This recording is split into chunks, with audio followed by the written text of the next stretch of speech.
পুরনো সেই দিনের কথা ভুলবি কি রে হায়, ও সেই চোখে দেখা প্রাণের কথা সে কি ভোলা যায়? আজকের ঢাকা কলেজের এই অডিটোরিয়ামে উপস্থিত সকল ক্যাডেট বৃন্দকে এবং তাদের ফ্যামিলির সবাইকে সালাম আলাইকুম। আমি 95-97 ব্যাচের এক্স ক্যাডেট কর্পোরাল মাহফুজ রয়েছি মেলবোর্ন, অস্ট্রেলিয়া থেকে। গতবারের মতো এবারও আমি চেষ্টা করেছিলাম এই প্রোগ্রামে আসার জন্য, কিন্তু শেষ মুহূর্তে ব্যক্তিগত কিছু কারণে আমি ফ্লাই করতে পারিনি। সেই জন্য সবার কাছে ক্ষমা প্রার্থী। বাট ইনশাল্লাহ দেখা হবে নেক্সট কোনো রিউনিয়নে।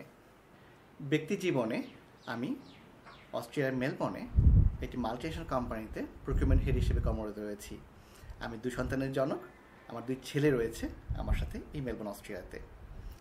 ক্যাডেট লাইফটা এতটাই বর্ণাঢ্য ছিল আমার যে সেই ইন্সপিরেশনে আমার ছেলে, 13 বছরের ছেলে রায়ান, সেও আজকে অস্ট্রেলিয়ান এয়ারফোর্স ক্যাডেটের একজন গর্বিত ক্যাডেট। বলা হয় ঢেকি সড়কে গেলেও ধান ভাঙে। ঢাকা কলেজের ক্যাডেটরা এতটাই ইনভলভ যে আমি আজকে 25 বছর পরেও এই অস্ট্রেলিয়ার এয়ারফোর্স ক্যাডেটে জয়েন করেছি একজন ক্যাডেট ইন্সট্রাক্টর হিসেবে। আজকে এই মিলনায়তনে যারা এইসব ক্যাডেট বৃন্দ উপস্থিত রয়েছে, তোমাদের জন্য একটা সুখবর দিয়ে রাখি। তোমার দুপাশে যারা বসে আছে সেই সমস্ত এক্স ক্যাডেট এবং জুনিয়র ক্যাডেট এক একজন শাইনিং স্টার।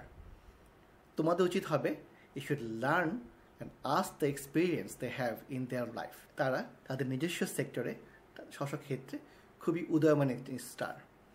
সো আজকে আমি আশা করব you should ask them what was their success so that you can implement that secret to in your life. যদিও আজকে থাকতে পারছি না আমি এই প্রোগ্রামে, but I am wishing you all the best for this programme and all the cadets life. দেখা হবে ইনশাল্লাহ নেক্সট ক্যাডেট পূর্ণমিলনীতে। সেই পর্যন্ত ভালো থাকুন সবাই, দেখা হবে। আসসালামু আলাইকুম।